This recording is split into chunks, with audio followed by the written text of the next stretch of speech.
a man reached out to me one day, and he just sent me a message, so I rang him straight away. And he's like, bro, I just saw your post on social media. And we had a bit of a chat. And just at the end of the call, I'm like, hey, dude, love you, bro. And hung up. And then 2 days later, he rang. And he's like, dude, when I rang you, I was sitting on a 6-story building about to jump. And he was checking socials, bro. And and he goes, what brought me back inside the building was because you said you loved me. And so and this for all content creators out there, any coach, like there's going to be someone that sees it, and he didn't hit the fucking like button. I didn't know that he commented or saw this video that I put up, but he was just watching social media, thinking about jumping out of a fucking window, and then sent me a text. Yeah. My guest today is a men's purpose and mindset coach working specifically with business owning fathers, men who have built something on the outside but somewhere along the way lost themselves on the inside.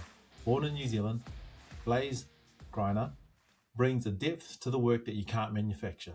He's the founder of the Mindfit Gym, a space built to help men strengthen their foundation as leaders, partners, and fathers. Over 100 marriages saved, men guided back to themselves, back to their families, and back to their purpose. This is a man whose medicine comes from the wound, and today he brings the Project Man podcast. Please welcome Blase Greiner. Brother, thank you, man. Very humbling to hear that reflected back, man. And I just want to honor you for taking the time to write that bio. So yeah, thank you very much, man. You're welcome, man. You're welcome. So, off the script, man, this podcast is about the voices reshaping the journey of men. So throughout generations, through our lineage, me from Tonga, you obviously your roots back in New Zealand from the tangata whenua. Like there were different versions of men that needed to be present in that time and place. However, the evolution of men now has changed dramatically, and the way I see how this podcast works for all the guests is they all bring their own medicine, and with their voice comes the way that they're able to reshape the men in their community. So give us a rundown of what you do on the east side. East Coast represent. Yeah, man. And like you said, there's been many iterations over the generations of like manhood and what it means to be a man and what's working and what's not working. I was only talking to a lady yesterday about it's very rare that a man has a role model that we can emulate or a father figure that we can emulate in full essence. There's like parts of people, but then to put it all together, I think that's why archetypal work is very important. So there's a bit of a framework. So a lot of the stuff that I do teach is like Jungian psychology and the archetypes and frameworks that he's first come up with. And I really enjoy that work because it allows men, one, to have a direct experience for themselves of what each archetype is. But as men, we're problem solvers, so we can also compartmentalize ourselves. And so it's like sometimes we want to, where do I even begin? There we go. Here's a big reference point. Let's look at where we're weak in areas or where we can strengthen in areas, where we can improve in areas and where we're solid. So that's the backbone of a lot of the stuff that we teach. So we run a 3-day retreat. I think we're up to number 29 now. And then we have the Mindfit Gym. So that came about through, or the actual word Mindfit is that came about from my wife. She actually had that word Mindfit. She's a personal trainer and a women's empowerment coach. Yeah. Though about 11 years ago, I actually relapsed, got back on the ice pipe, and I'd been clean for like 7 years, bro. And the reason that I went back to the comfort zone and the escapism was my wife. She'd been in personal development for 10 years longer than me. And she brought up, she challenged me, and then, brought up all my insecurities and jealousies. And at that time, I didn't have the capacity to be with what was coming my way. So I ran for the hills, which was from the Sunshine Coast down to Brisbane, like 90 minutes. Caught up with all the old mates I used to knock around with and just sent it, man. Ended up back on the pipe and ended up in hospital because I cracked my skull. Like I felt one of my mates be fucked around, pushed me over. Then my wife and her mum come pick me up on the side of the road. I tried to drive home. And it was the first time in my life that someone other than my family brought me in closer rather than pushing me away. And so she gave me an ultimatum. It was like, clean your shit up or like, I love you. Otherwise, we're not going to be together. Yeah. And so I jumped on good old Google, jumped on God. Where do I go for help as a man? And it said psychologist or psychiatrist. And I saw what medication, sometimes medication works, but I did see what antidepressants had done to a lot of people, and didn't look good. So I actually went down that psychologist route. Um, and the reason I share that is because we called it the Mindfit Gym, is because as men, we know if we want big muscles or strong muscles, we go to the gym. But where the fuck do we go to work on our mindset? Where do we go to come back to our heart? So we created a gym for that. So it's Yeah, called the Mindfit Gym. And our ethos is we take men on the longest journey of their life, bro, which is 18 inches. From here to here, out the head yeah, and the heart. yeah. Oh fuck, that's epic, bro. It's like it's interesting because we always need that life turning Mm, moment, and to make us change, because there's the conscious part of us knows that we need to change, mm-hmm. but there's also that conscious part that knows, well, if I keep things on the straight and narrow, then I don't really have to do the work to change, because then everything can remain. Yep. Yep. The thing is that with life, it constantly requires us to be better. Our partners, our kids, our community, wherever we work, like the evolution of self is never ending. Mm, And this is like, I dare say, this is why they call it the fucking work, because it's always working on us. mm-hmm. Like we got to work on self. And I know that's one of your biggest teaching points is to work on self. 100%. So in regards to working on self is like, do we as men, do we nearly really go through that whole phase of the life turning moments? Do we have to wait for everything to collapse and then I say, okay, now I need to fucking turn the leaf? Or like, is it safe for us to do it without losing everything first? It is. It is definitely safe to do it without having to lose everything first. But I might just say, man, humans will put up with stuff Mm. until it gets too much. I'll put up with a Yeah. shitty ass job until it gets too much. I'll put up with a shitty relationship and I'll be mediocre and not have, and I'll just getting by, because leaving will be too hard. So often, pain is a bigger driver than the actual pleasure of finding oneself. And Mm. usually, what I found is if there is some defining moment, that like a pivotal moment or a trajectory changing moment of the for my instance, enough was the fuck enough. Like I Mm. remember I was driving home from Brisbane and I was a tradie at the time, managing Yeah. a really big project. I was a foreman and burning the candle at both ends, and because it was like a 9 minute drive, 90-minute drive there, back, doing 12, 14-hour days. I was like 6 months in. I remember going through the Storybridge Tunnel and just punching the steering wheel, man, and just screaming to high heaven, like, there's got to be fucking more to life than this. This is fucked. And it was just it just the resentment and all of this kept until I hit that point of like enough's enough. And Mm. so a lot of men within my sphere, there has been something happen. So it could be a Yeah. separation or the custody of the kids or a loss of job or hitting that midlife crisis, or what I like to call it, a midlife awakening. Like men Yes. Yes. That's the hitting one. that point of like, I've done everything that society's told me to do of like manhood, the Hollywood man, go get the job, the Yeah. white picket fence, the car, the house, the kids, but I still feel like hollow. Like where's this fulfillment, contentment piece? And I think that's that big piece of like, well, I've ticked all these boxes. Why aren't I actually fulfilled or content? And that's where men go searching or looking. So, Pain is the easiest thing. It's the biggest emotion that I can feel mm, and that I was used to. mm-hmm, So it was the biggest emotion that I could use to funnel through. It was like the gateway emotion to do everything that needed to be done. yep, Like to be loved, I need to go through a little bit of pain.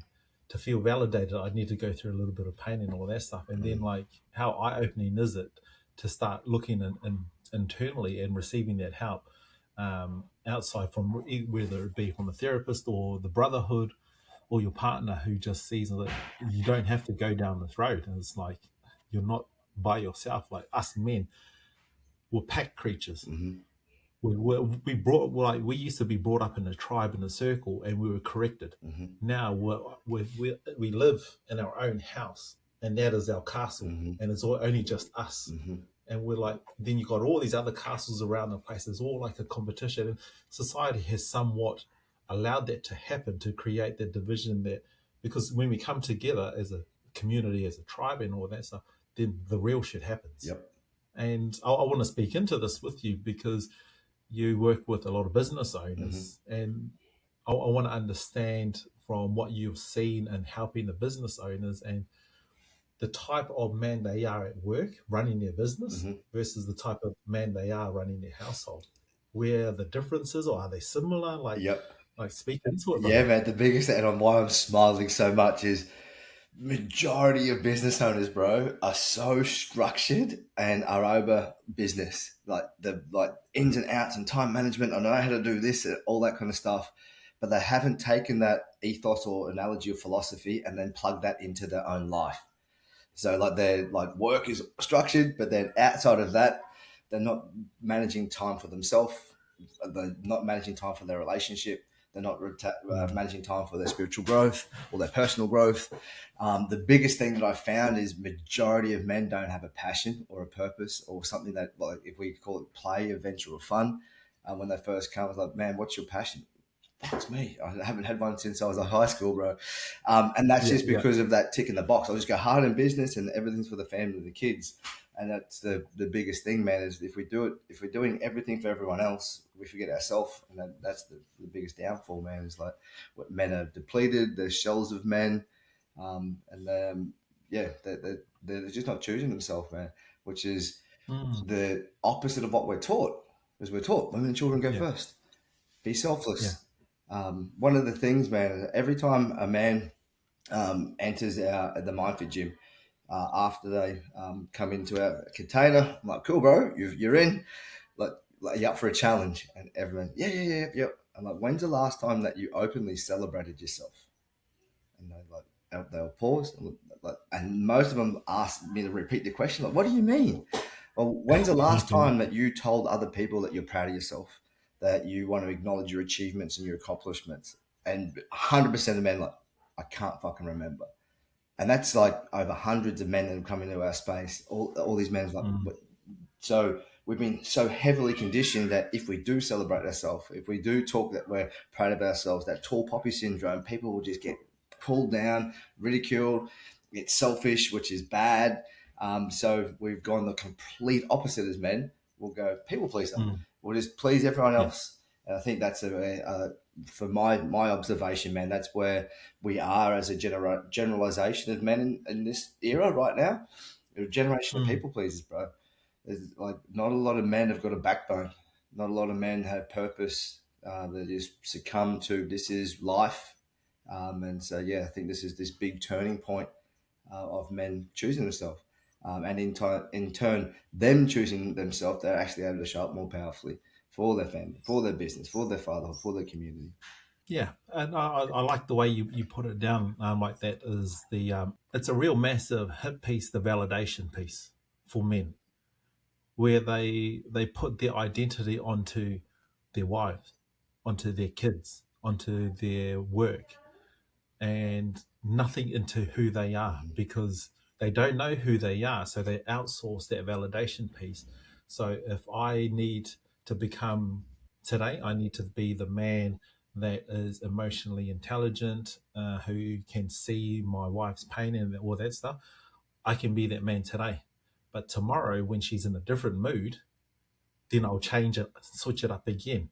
But it's there's no point in that realization. Doesn't do a lot of us men, because I was one of them, Mm, realized that all I was doing was molding myself to whatever mood that I had given to someone else, because I was like, if you're happy, I'm happy. mm, If you're sad, I'm sadder because I want to make you happy and I don't know how to make you happy because making you happy makes me happy. mm. Therefore, you are my happiness. And I was like, that's fucking exhausting. Yeah, man, the chameleon effect, and even on top of that too, is if our partner, and I'll speak from if my partner, because this was me, if my partner was upset, I would tell myself a story that I wasn't good enough, that I wasn't a good Yes. enough husband because she was upset, and I know that comes from a deep-seated mother wound. The Mm-hmm. first tattoo I got, bro, mum's name on my heart. She was my best friend, man, and then just that relationship and that dynamic of not knowing and then coming into a conscious relationship. It was just, yeah, man, just how much that My wife's happiness dictated my overall well-being, mentally, emotionally, and physically and spiritually, bro. It was very, Yeah. very interesting. Yes. Yeah. And I was, my wife and I, we took a couples retreat on Sunday, and I was talking to the men. So the first part of it, I sat with the men, and I was talking about them serving themselves Mm, first. And as I say, you're not, you can't outsource your identity to your wife or your kids. I'll do anything for my kids. mhm, And so you have to come first. mhm. Like my belief is that as an individual man or woman, we come first, followed by the relationship that we hold, followed by the children and everything else. Yep. Because we put the children first, we neglect the wife. Mhm.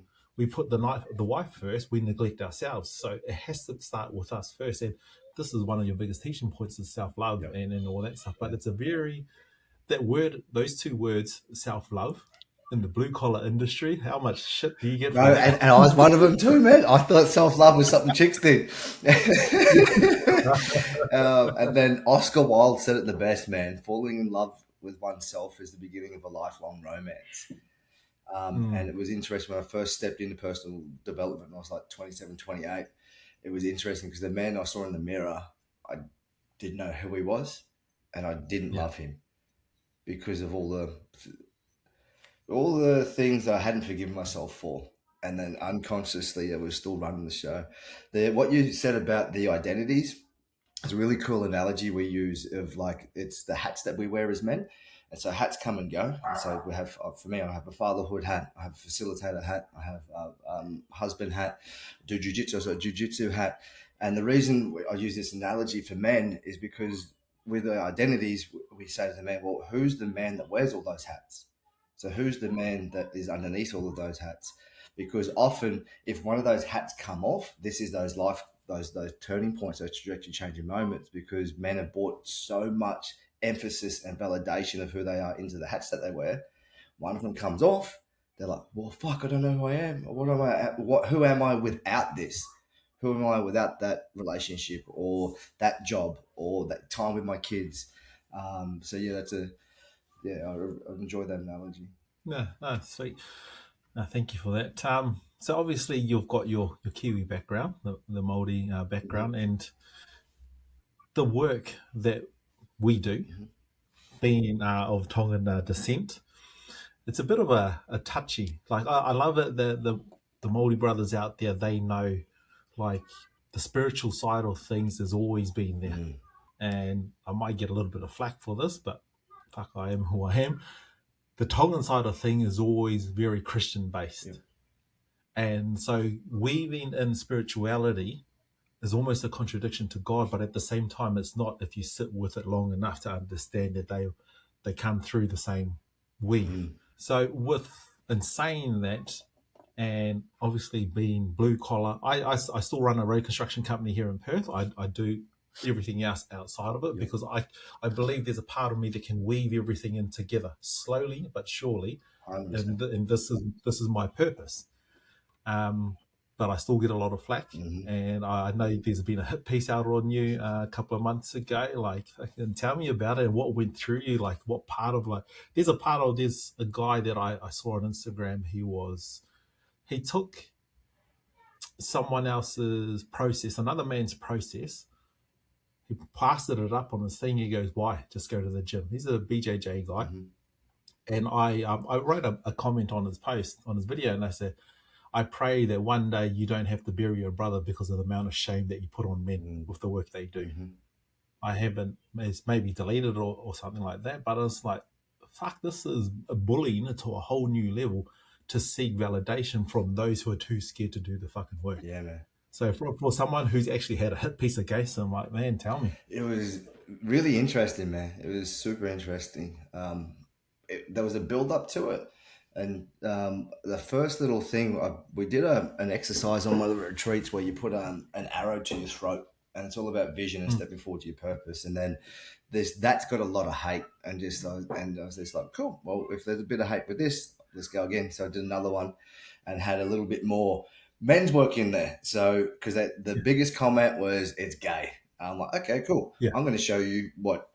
gays. And so I had the next one, the arrow snap, but then men embracing one another in raw emotion. And Mm. then that one that was like 50,000. I'm like, cool. If this is what people are like really like upset about and these trolls will come out, I'll do another one. And then it's one of the most vulnerable things that we can do is fully express our rage as a man.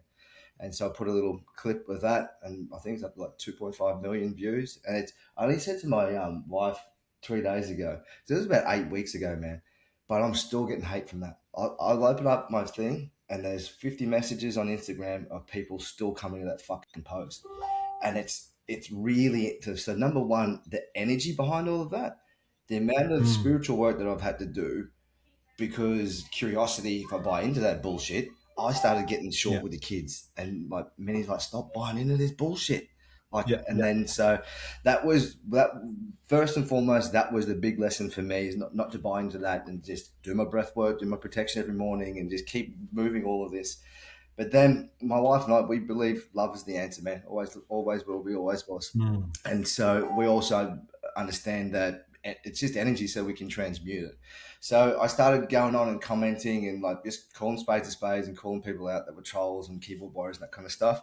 And use the power of social media, man, because I grew 2,000 followers in that time Mm. organically from an organic post, which was really cool because I knew that Yeah. with all of that noise and all the hate, there will be people that will be able to see it.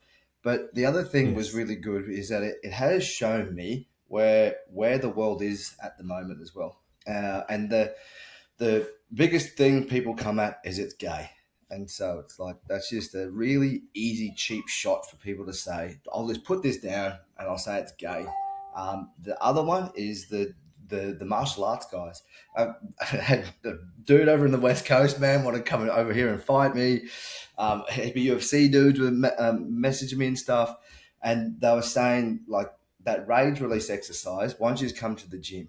Now, the difference between, and I do jujitsu, and so my kids do jujitsu, Mm-hmm. but the difference between martial arts and martial arts is so fucking good, like so good. But the difference between martial arts and then this thing we do at the retreat is martial arts is teaching respect, discipline, honor, self confidence within yourself. And there is a place to put your energy in a safe Mm. environment.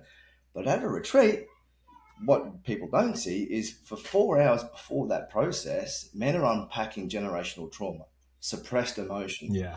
And so they're leading up to this moment where they actually get to feel all of this maybe decades of trauma that they've haven't felt before. And sometimes it's generational trauma that's been passed on from generation to generation to generation. And then what social media doesn't show is then for the next 30 days, we have integration on the back of that. And so there's just Yes. that 20-second Yes. piece. And it's really interesting. It's like if people don't understand, rather than being, I won't say all people, but 99% of people, rather than getting curious and asking questions, they'll put it down. Now, the same Mm. thing happened when I first stepped into men's work, bro. I lost my childhood mates. My best mate came at me on social media. You're in a fucking cult. If people really knew what the real Blaise, no one would be following you or liking your videos. My whole family questioned me. Like people thought I was Yeah. going mad. Like you need to go into a mental institution. Mum sending me messages, Blaise, you're going too far. Like, fuck, I'm only just warming up, Mumsy.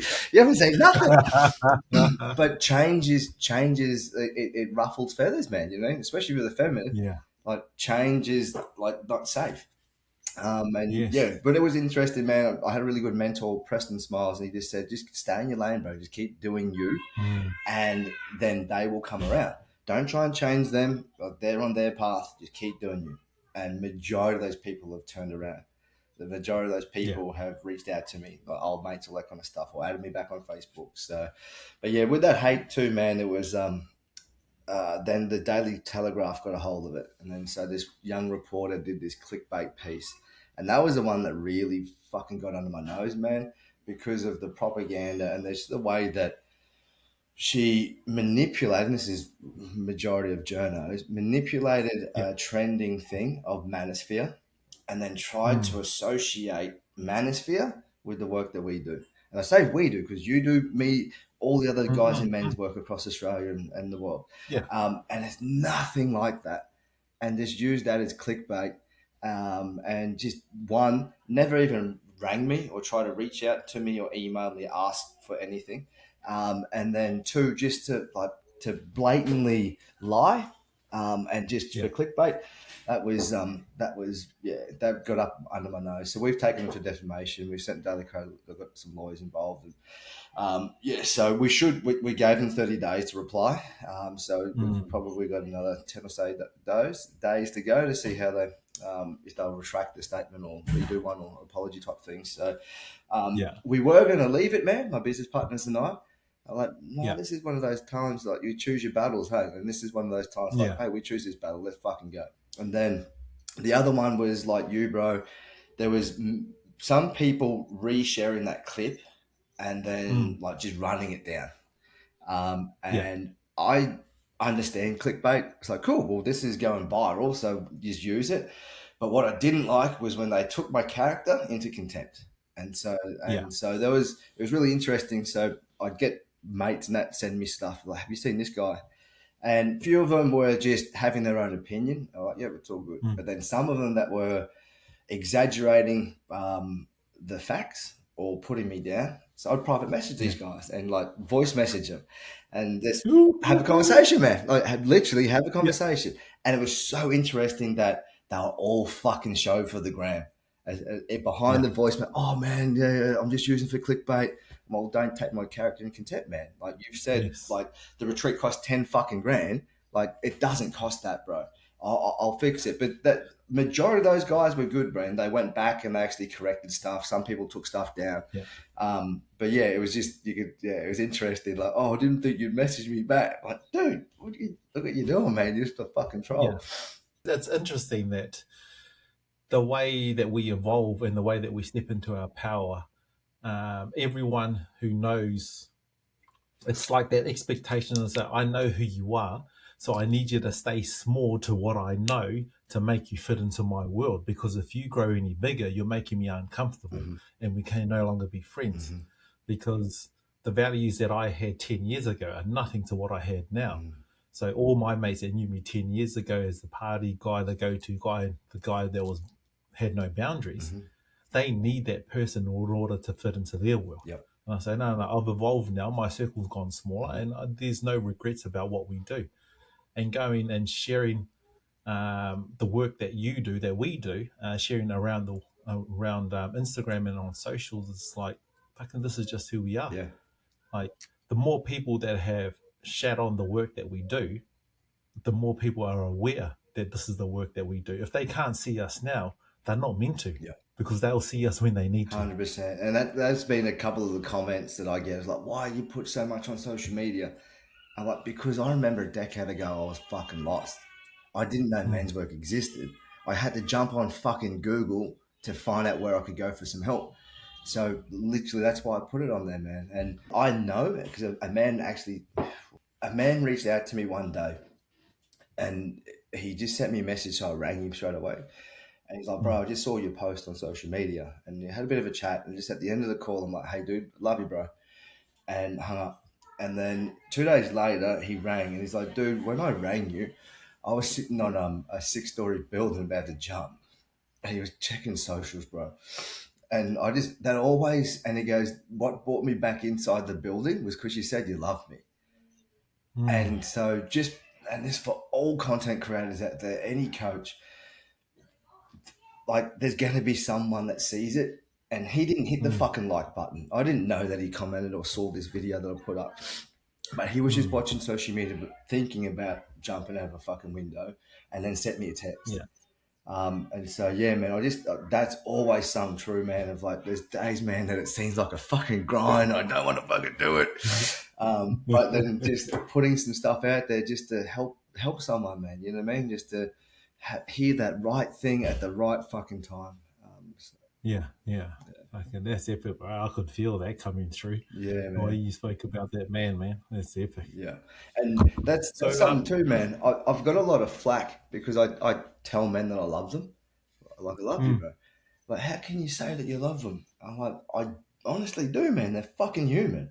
They're having yeah, a go. They're putting their best foot forward. Like, I can see that. Like, I can love another man because of that.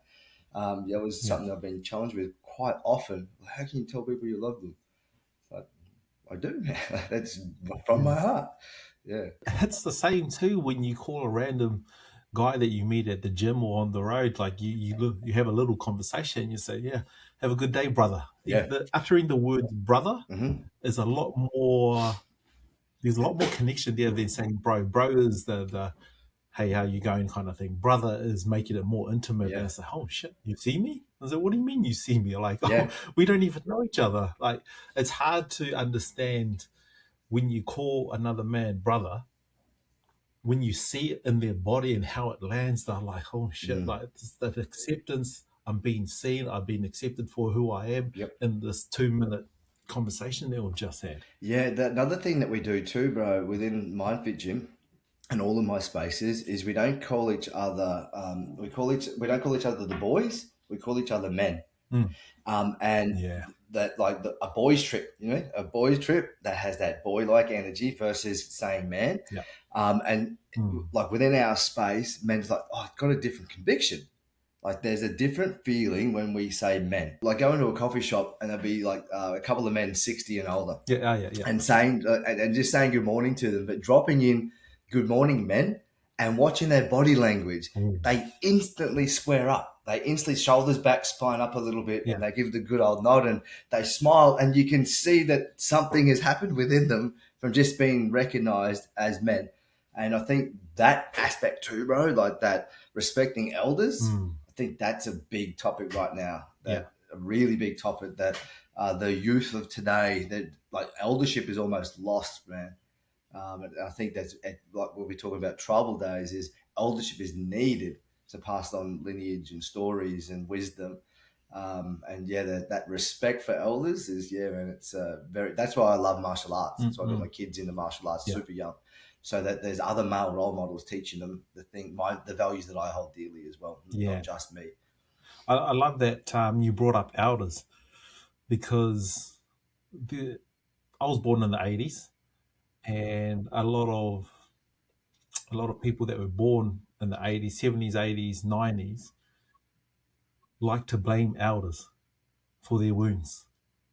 And this is like just thinking about it now and hearing you speak into it, this is where a lot of the lack of respect has come from, because of those who can't understand that the tools that our parents, grandparents had were the only ones they had at the time to deal with growth and maturity and the evolution.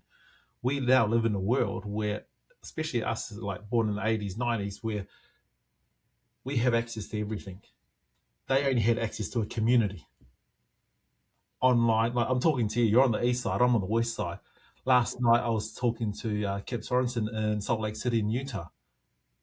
Our ability to access everyone and all the tools that are specifically for us it's undeniable. But then there's the wounded part of our generation that will rather live in the victim mentality of, he fucked me up, it's his fault, he should potentially forgive Mm. me. Yeah, man, that victim mentality, bro. And the what you said at the start of the podcast, how the work never stops. And Mm. I've been humbled a couple of times, man, of getting caught in these loops where I'm blaming my parents and for something, Yes. and then having a beautiful humbling moment from my coaches and mentors, just reminding me that my soul chose this lifetime Mm. and my soul chose this experience and these lessons. And without this pain or turmoil or whatever, I wouldn't have had this lesson now. Yeah. And knowing that, now I've got these three young kids, 8, 6, and 4. There's like so much of me wants to give them everything that I didn't have. Yeah. But then knowing that adversity is a fucking great teacher. And where is that fine line and balance between my bullshit and like boyhood, childhood wounds Yeah. versus giving them everything without having a silver spoon in their mouth? And so there's a constant toing and froing between my wife and I having conversations with that, and men in the men's teams of like, yeah, making sure that the kids still get scratched knees and they are taking risk, Yeah. and but we're not like, covering up with everything. And it's like money's a big one, bro. Mm. Teaching our kids that they've all got their own little business at the moment, so we're teaching them about at the moment saving. Mm. They were teaching about saving, and we're starting to see that conversation about investing. So using using it to invest so it makes money. So just little things like that, man. So they don't get everything. And I think for us, it's been an amazing tool for a parent, because growing up, mum, can I have this? Can I have this? No. Money doesn't grow in trees. All this shut down. Whereas us, for our kids, like, yeah, you can have it. You pay for it out of your own money. Oh, but it's like $80. Well, you got to keep saving. You got to keep working. Okay, cool. And they've gone and saved and worked, and then that long-term gratification of not getting it straight away, but they've earned it. Yeah. So now like the boys bought these. I'm not sure if you know. Have you seen these Beyblades, bro? Yes. With the spinners. Yeah. Beyblades. Yeah. They wanted Beyblades because all the kids at the jiu-jitsu gym had them. I'm like, yeah, you can buy them for yourself. And it took them about 6 weeks, bro, to earn the money or save the money. And then they bought it. And the amount of respect they have for these toys. And they're like 8 months in, they still put them away in the packet, wrap them up. It's in the box. But all the kids, all the stuff at Christmas and that, nah, man, they're broken. But because they bought them, man, the amount of reverence they have for that, it was awesome, man. So, that's a cool little thing that we got taught. So have you done a bit of work back home in NZ since you've started your journey? Nah, man. No, I haven't done any mahi over New Zealand. We did get a haka blessed. So we got a haka blessed from elder, so we could teach white men over here. And the other brother Jay Anderson, he came up, wrote the words, we got them blessed, and we designed in such a way that it could be for all men's work, so that we could pass it on to other brothers that are leading some work. But no, I haven't been back home to do any work, man. Would you? I would love to, 100%. The one thing for me, because I did FIFO for so long, man, I did a lot of fly in, fly out, and I was always away.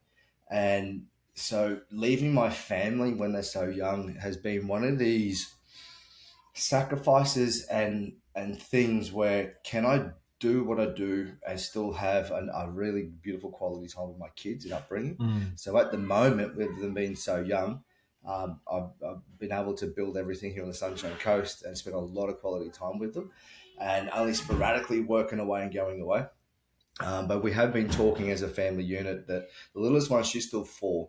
And when they start getting a little bit older, maybe when she's like 8, that we will start going on a bit of a tour. And so when I run my retreats, cool, all the whānau, we get to go, and all the kids, and then start building that in when they're just a little bit young, a little bit older, bro, for that emotional maturity. So it has been something that wife and I have been talking about, our family vision of like start traveling around. The first thing that we do want to do though is Australia. So I've seen a lot of New Zealand. My wife's probably seen more New Zealand than me, bro. She's Aussie. But we want to do an Australian tour. And we were contemplating, do we do it in the caravan and take the kids? So we've test run the caravans. And my wife's like, no fucking way. We're not doing caravans. We're flying. And so, it's cool, man. So with our team and stuff, we've got a man that like can run logistics, and he's got his like HR license and stuff like that. And he can like do B doubles, so we can pack everything up. And so I'm starting to meet some really cool people in the community. There's a fellow down in Victoria. He's a butcher, and he's really good with logistics, so they can deliver meat within Victoria within 24 hours. And now he's got a trailer that runs on solar that he could come to the retreat, do all meat and everything on barbecues and full refrigeration and stuff. So just, it's building, bro. It's building to start doing the tour and the traveling type stuff. But I'd love to go back home, man. I was very fortunate though. When I was 17, I played for a Queensland side, and we're all expats of New Zealand. And we actually played in the New Zealand Schoolboys Carnival when I was like 16, 17. And for there was only 2 white fellas in the team. Everyone else was like full Maori. And for the coach knew that a lot of us hadn't been back home since we were kids. So we did a lot of like raffles, all that kind of stuff, raised a lot of money, and we toured the North Island for 30 days. As a team, and we got to stay at all the maraes and go fishing and learning the stories, and that was so eye-opening, man. Just how deep culture is for the Polynesian community. And then I just remember coming back at that young age, because I grew up in Toowoomba, man, and I've shared this a little bit openly, vulnerably, that I grew up racist, man, just from my elders and people that just in Toowoomba, there's a lot of Aboriginal community. And grew up thinking that they were less than me, and there was always fights and all that kind of stuff, man. I remember coming home from that trip when I was 17 and thinking, why the fuck do I not know an Aboriginal word? Yeah. Why do I not know the Aboriginal word for Australia? Why do I not know a word to say hello? Because Aotearoa, kia ora, all of that is just plastered everywhere, and that's super rich. And so that was a deep reference, man, of like starting to look into, like the Aboriginal culture here as well, man. I think that's very, very beautiful.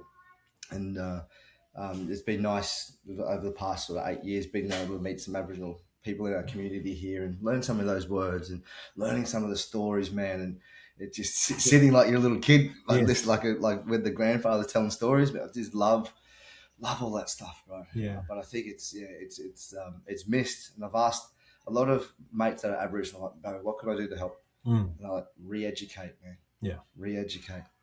That's the biggest thing, just re-educate people. So that's what we're here for, bro. That's our purpose. We're here. We got the call. We answered it.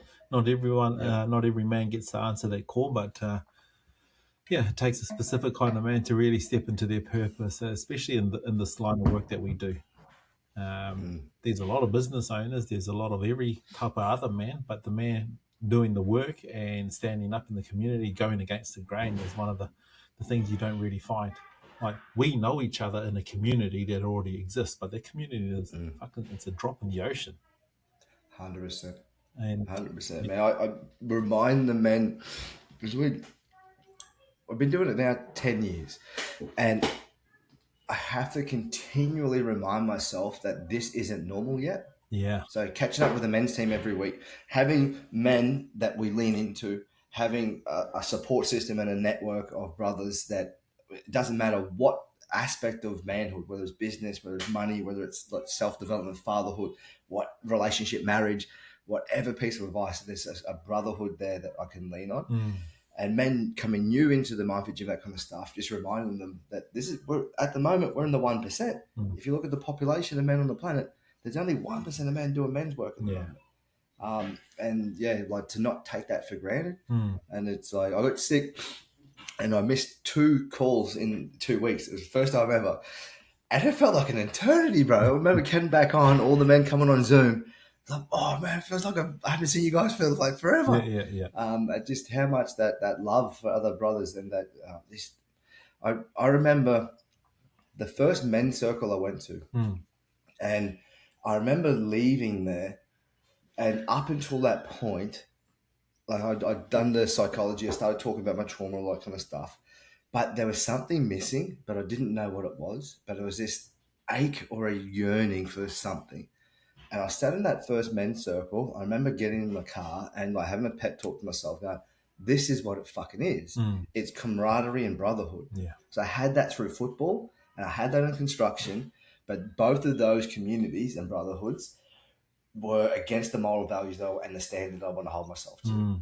But this brotherhood was different. No judgment, men calling each other forward, sitting in conflict. Yeah. And it's like, this is what I've been yearning for. This was that missing piece. And it was just, I couldn't put my finger on it because I didn't know what I didn't know. And then got a taste of it. It's like, oh man, this is everything. Yeah.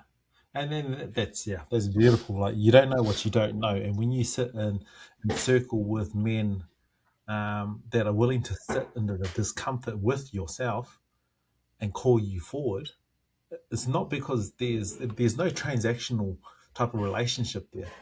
It's just the other man saying they want better for you, so they're going to call you forward to, like, and then it's on you to see your shit, correct your shit. Like, is it safe to say that only men can correct men? My wife would argue that.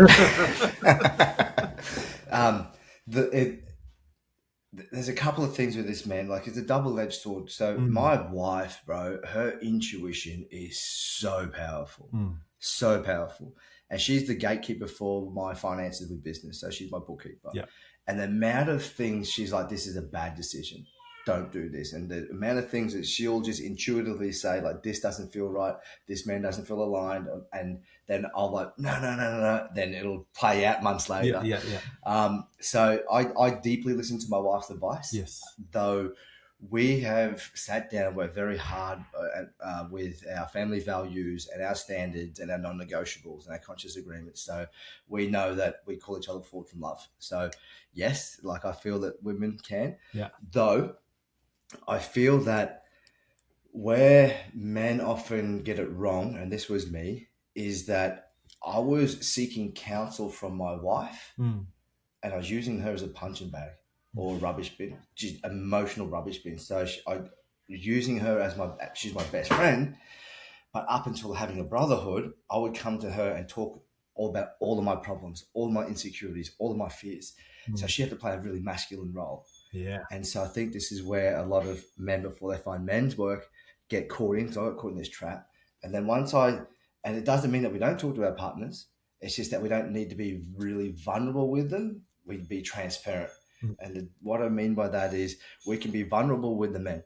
Hey, man, I'm feeling really fucking fearful about this next month, where money's coming from, what my budget and all this kind of stuff. So if we went and said that to our partner, she would get scared, feel unsafe, but then with the men, get some advice, get some structure, have some strategy, then go back to wifey. Hey, babe, I know it's a bit tight this month, but this is the structure. This is what I've come up with. This is what we can do. So being very transparent, but she's not having to hold all those emotions for us. I think that's really important, man. But the other thing what would actually answer your question as a bit of a tangent is when men call each other forward and honor each other, it's beautiful, bro, because we understand each other because we've walked in each other's shoes. Yeah. And that's what I say to the men, like, acknowledge each other about the day. Because I remember I said this on a podcast about often we men get home from work, and we just want to be greeted like a knight. And it's like, there's a massage, and what can I do for you, darling? And here's some grapes. And I remember that day I walked in home. My wife gave me a pumpkin, a knife, and the baby. She goes, "Can you sort this shit out?" And so with that, it's like us men, we know how hard it is to juggle manhood. We know the pressures of fatherhood, of business. Just like with women, like we don't really deeply understand pregnancy. And my wife's going through perimenopause, so she's trying to tell me about it, but I don't really understand because I'm not going through all the chemical concoctions in her body. So I think there's a place for men's work that's deeply, deeply needed. I think there's a place for women's work deeply needed. And there's a place for us to come back together as well. I think all three are very vital for this community. This is what happened in trouble days. Women would go, men would go, everyone come back together. 100%. And that's why I like what your answer, like beautiful answer. And when you raise intuition, and that is so important because men are purpose-built, they're purpose-led. Give us a purpose, we will fucking destroy heaven and earth to get it done. Women are love-led. They lead through love, through emotion. They know they can feel. Their intuition is all there.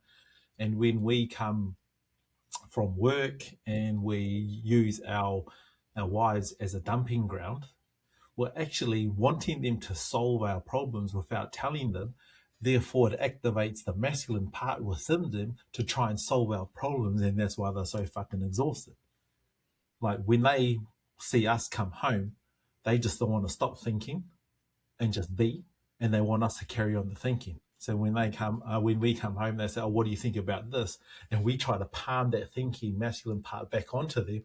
They're like, "No, motherfucker, just make a decision because I don't want to. That's why I asked you." Yes. Yeah. 100%. 100%, man. And that's something that we laugh about in our marriage. That problem solver in me as well. Yeah. And there's times where if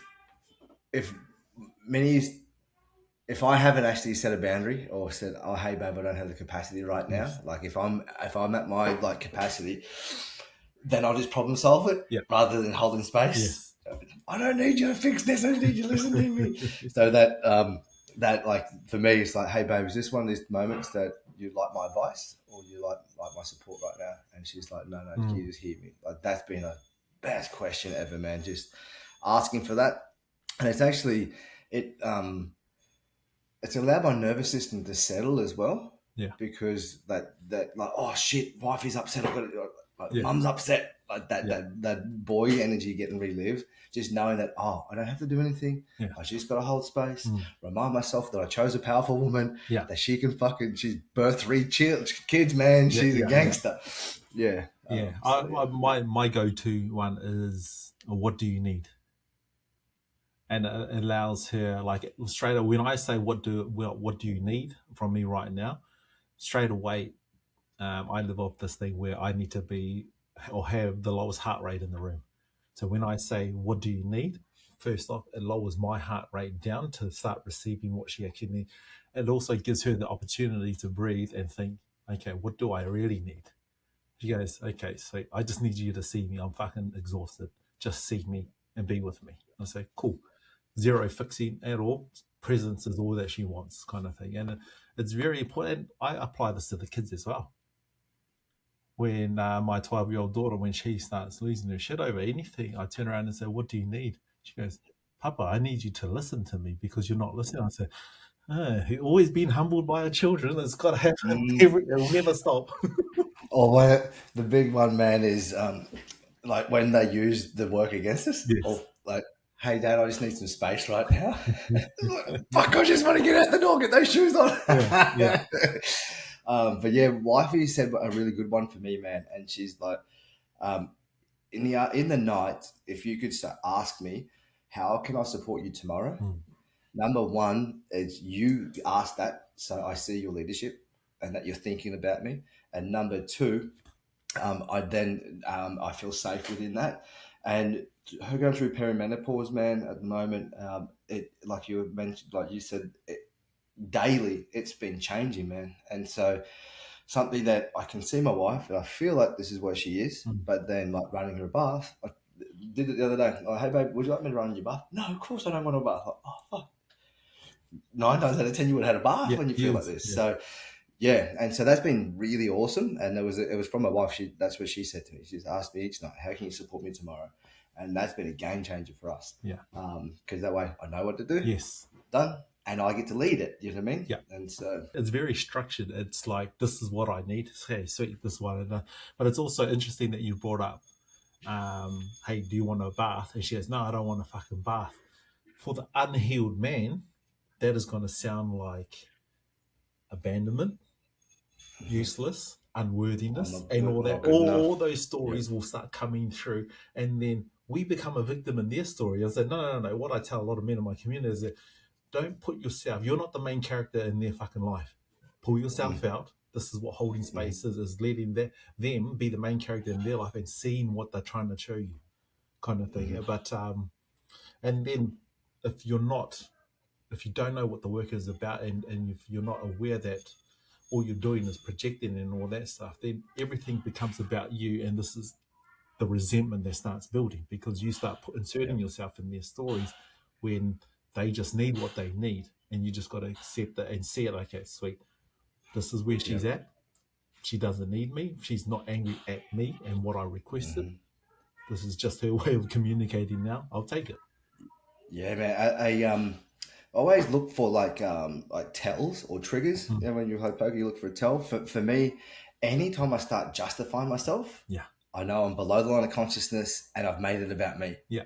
So in that bar situation, but this is what I would have done if I started doing that. I've made that about me. So that's been an awesome thing where if I start adjusting myself with my work ethic or what I've done or I've done this, I'm keeping score, and then that way I know I'm below the line. So that's been a great little hack for myself. So anytime I catch myself justifying, like, man, you make this about yourself, bro. This isn't love. This isn't unconditional. Yeah. Yeah. Oh, fuck, that's epic, man. Like, fucking beautiful talks, man. I really thank you for your time and your presence and sharing your story in medicine. So there's going to be a question that I ask every guest that I have on. So the question is, if every man listening right now is a project in progress, what's the one thing you'd tell him to pick up and start building today? His values. First and foremost, his values. I believe that his core values, is his first cornerstone of manhood, and his second cornerstone is his vision. And so values are your compass. and majority of men on this planet, their foundations or their values are very rocky. That when those identities or hats come off, because those foundations are not solid, or they've got cracks in the armor or chinks in the foundations, that's where men crumble. But if a man knows his value set, he has a North Star, he can always rely on them. No matter what hat comes off, they're always there. It's how he judges and perceives the world. It's how he makes very, very, very hard decisions from those, because he'll never, ever, ever live in regret. That'd be the very first thing to pick up, is learn your values and live by them. So we do something with our kids. I've got it here on my wall. Every Sunday, sit down and I reflect. My 7 values, score out of 10 for embodiment. How much have I embodied this value? Yeah. And then I just give myself a score check. And I'm cool, 7, 6, and I can see. And just ask us, and this is something you can ask yourself. Okay, I'm a 6. What's going to get my value of love up to a 10? Where's the gap? And then I can self coach. So I can auto correct on the fly. But yeah, man, values are so important, and so many people don't know them. And I need to ask this next question now, for the men who don't know what values are, or what values that we like. Share some of your values, if you would, just so men can have a baseline of what values are. Because when we say values, it's very hard to differentiate, because it's for those who don't have set values, they entrain onto other people's values. So, like, can you give a few examples for the men listening to, like, well, what's it going to take, man, on and run with it? Yeah, and just to piggyback on what you said too, it's this is super important as well, about being able to articulate your values, because they're just words, and often we can assume somebody knows what it means. And the biggest cause of divorce is unsaid expectations. So the amount of times boundaries are expected or thought unconsciously, but there's never been a conversation around that. An example: so one of my values is trust. My wife has a value of trust, and our family values has a value of trust. All 3 of them mean something different. So for me, the value of trust is trusting my divine path. So trust means for me is deeply spiritual. So trusting the guidance from my intuition, my guides, everything, and then trusting that and living through that, and not doing it naively as well. So sitting in meditation and sitting with spirit, and so trusting that path. And so that's been that's an interesting one. And so another one I have is then gratitude. I'll use harmony. So what I do have gratitude. So for me, gratitude is a language of love, man. And it's been the way, it was a pivotal moment in my life that my wife and I actually separated for a couple of days. And I went and did a peyote ceremony, and she's never done plant medicine before. So I had to sit with my own value set and she said, if you go, we're over. It's like, fuck, I'm not about to lose my wife, and at the time 2 boys, if I go to plant medicine. And I had to get to this certainty within myself, and love is my number 1 value. So trusting in love and choosing love first. Now, if I didn't go to the plant medicine ceremony, I wasn't choosing myself, and that wasn't love. And then the other thing with trusting the divine path, if it's meant to be, it'll meant to fucking be. And so I went and did it, man. And through that peyote ceremony, the reverence of gratitude and love, that was like, it was everything in my heart that I've ever felt. I realized that there's been tribes of people praying with this energy and being with this energy for eons. So I actually came home. All my shit was on the fucking lawn 2 days later. Everything, she'd throw everything out. I walked past all my clothes, sat it down at the table. I was like, I love you immensely, and I'm going to be here, and I want to be here, but everything's going to change. We're now going to pray over our food. And so the word prayer is, for me, words with intention. I want to live in a state of gratitude. I want to raise our kids in a state of gratitude. Our marriage is a state of gratitude. We live in gratitude every single moment of every single day. And she's like, cool, I want this. And it was like from that conviction. So gratitude's deeply, it's a way of life, man. So for me, that's being grateful for everything, the water, and gratitude's a feeling, not a thought. So feeling grateful for everything. There's moments like the other day, bro, I was sitting watching the 2 boys doing cannonbombs in the pool. And I had this moment of just sitting in deep gratitude, and it was like a DMT experience. Like, I'm like, look, babe, these two kids came out of us. Those souls chose us as custodians. Look at, they're fucking amazing boys. They're best friends. Like, and it was just this amazing moment because I had the gratitude lens on. I have another value, bro, which is harmony. And what this one's really cool because you don't know your values to be true until they're tested or challenged. And so the value, I used to call it balance. And then one of my coaches, Preston, he challenged me is like, balance is very rigid. And it's like, and so if you're out of balance, you're always fighting to get it back into balance. And if there's 7 life domains of manhood, he's like, you're always going to be chasing that tail, bro. He goes, and he introduced me to a word which was harmony. Now, harmony is ebbs and flows. It's not rigid. And so, and why this is such a beautiful value for me, my wife and I could be in a disagreement and we're sorting something out, but everything else in my life works. My health, my business, my friendships and everything. There could be something, last year, 2 tears in my shoulders. So couldn't train jiu-jitsu, couldn't go to the gym, couldn't surf, all the fucking things. But life was still good. I was still in harmony. And so harmony's been this beautiful value of being okay with the ebbs and flows of life. So trust is a rigid sort of thing with like logically with the spirit, and then harmony is actually the being of that trust, of being the ebbs and flows. And another one's adventure, bro. And I've got a couple more, but I'll talk about adventure. So if I'm not doing anything adventurous, dude, I'm just depleted as a man. So surfing's my thing, and my wife will even say to me, she's like, I don't care how long you go for, you've been burnt out. Go get your board, go for a surf, and come back a fucking different man. And so she knows, man. If I'm packing too much stuff in my time, she'll make me go for a surf because she understands that adventure. Me being alone with the water, I'll come back different. If I'll go out bush for a night, and she'll run the fort and the kids, and I'll come back different. I've got to have that sense of adventure, and it's really beautiful too. So, but wife is exactly the same. So, actually, have that same value. It's actually why we fell in love, man. But yeah, that adventure has been it's been really important. And then with COVID, man, it's not the thing that we desire as humans; it's the feeling that thing gives us. So with that adventure, I prefer it in nature. That's my preference out in nature. COVID happened, but I understood that adventure is an unusual, daring experience. So I wasn't allowed to go for surf, wasn't allowed to go in nature, but I pitched a tent in the backyard so the kids were sleeping outside. We were making cubby like forts inside. So I still had that adventurous spirit. Even though I wasn't in nature, wasn't a thing, I was still able to get that, fill my cup adventurously. But it's also a way that I look at business too.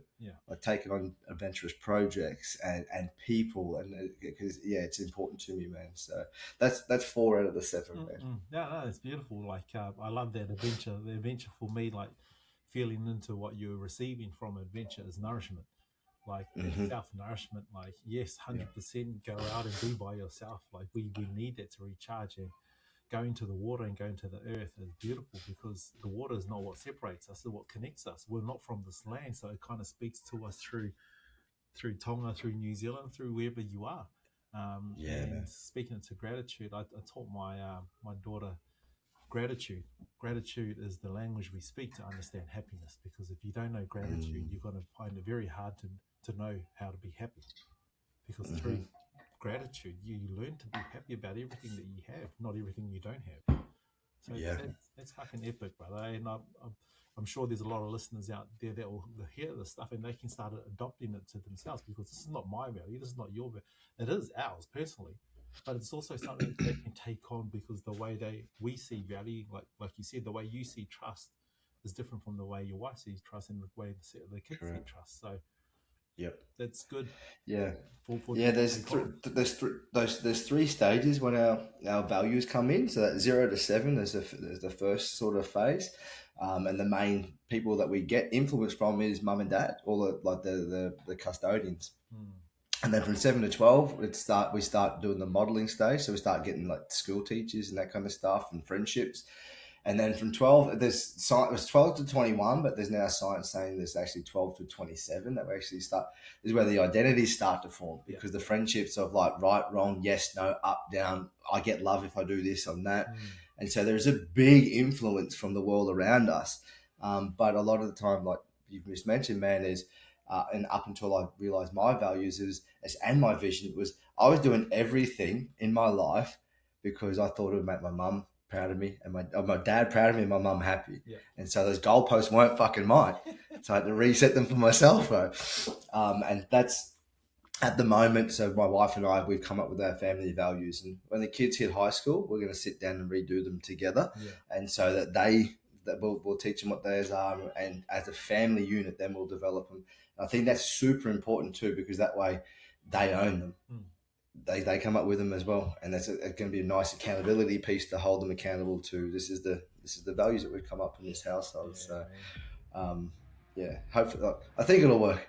You trust it will work. Yeah, that's beautiful, bro. So, okay, before we wrap it up. How do men find you? Where are you? What are you doing? And what's coming up for you? Beautiful, man. So hail on the Sunshine Coast, on the East Coast in Queensland. Find me on any social media. My name Blase Greiner.